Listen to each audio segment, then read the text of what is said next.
Hi everybody, it's Kelly again with Homesteading Hints, and today we're going to talk about our tomato harvest, which we're mostly done, although I know some people have really late harvest this year and are really in the middle of it.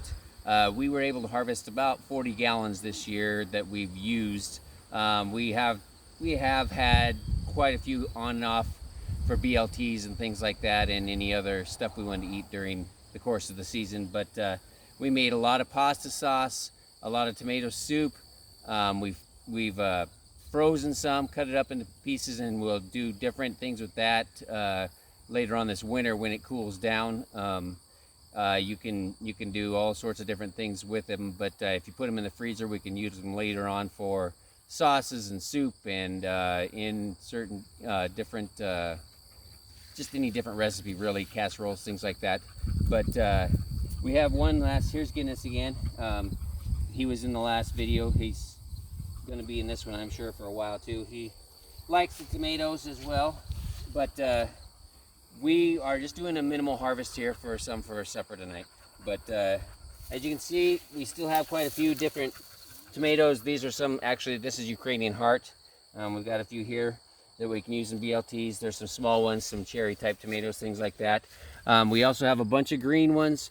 Another use for our tomatoes is green tomato pickles, which those are as good or better, in my opinion, than cucumbers. So they will be a later on harvest for us. We'll continue to harvest the ripe ones, and when they stop ripening, which they are kind of already starting to do, but usually by mid-October, that takes forever for them to ripen because there's just not enough sunlight, and it's at an angle that it doesn't hit them directly to ripen them as quickly. So we'll just pick them and use them for green tomato pickles from then on usually. But as you can see, we did pretty well, and as I said, about 40 gallons. Many different uses for them. And another thing that I'd like to say, it was a dry year and we did not water them again. We never watered them this year. Didn't water them last year. Didn't water them this year. They can take drought, as you can see. There's nothing wrong with these.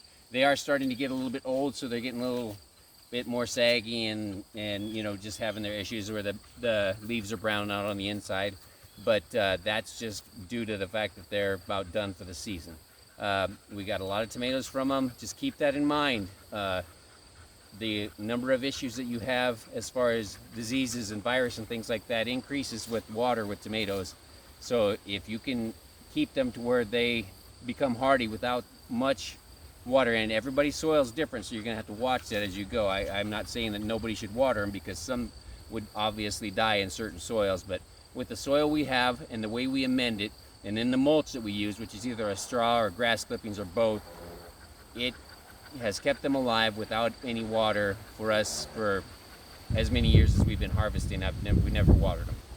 So keep that in mind. They don't mind being dry, and they obviously, their roots go down deep, and the deeper the roots go, the better off you are at getting micronutrients, things like that they can use to keep certain diseases and viruses from happening. Do you think heirloom tomatoes do better? Yeah, very likely. You will have to test this out on what you use as far as varieties of tomatoes, because definitely heirloom tomatoes are used to such things. I mean, obviously back in, a lot of these are from late 1800s, early 1900s when they were developed.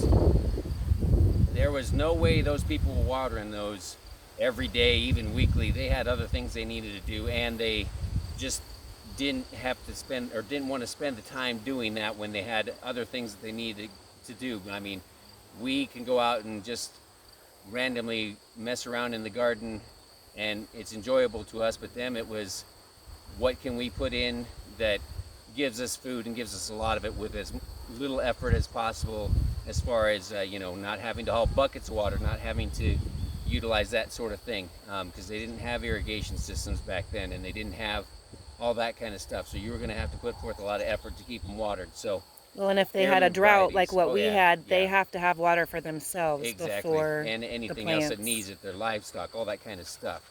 So the heirlooms probably are going to do better. You will have to test that out as you go. As I said, if you get other varieties, not saying they're not good, but they all have different reasons for it. Maybe it's uniformity, maybe it's certain diseases that they're better off at resisting. If that's the case, you're thinking more towards that, and maybe less towards drought tolerance. Okay, now there's not that many tomatoes that are bred for drought tolerance as compared to other things that I just mentioned. You know, colors and you know, again, uniformity is one of the big things. The ability to store and hold well. Heirlooms may not have all that stuff, but they definitely do have the ability to withstand drought, and a lot of them do withstand drought conditions. So moving forward, you know, keep that in mind as you're planting and taking care of your tomatoes and any other garden produce for that matter, because honestly we didn't water really anything this year. So until next time, everybody, thanks, and you call if you have any questions, and thanks for watching Homesteading Hints. Thanks.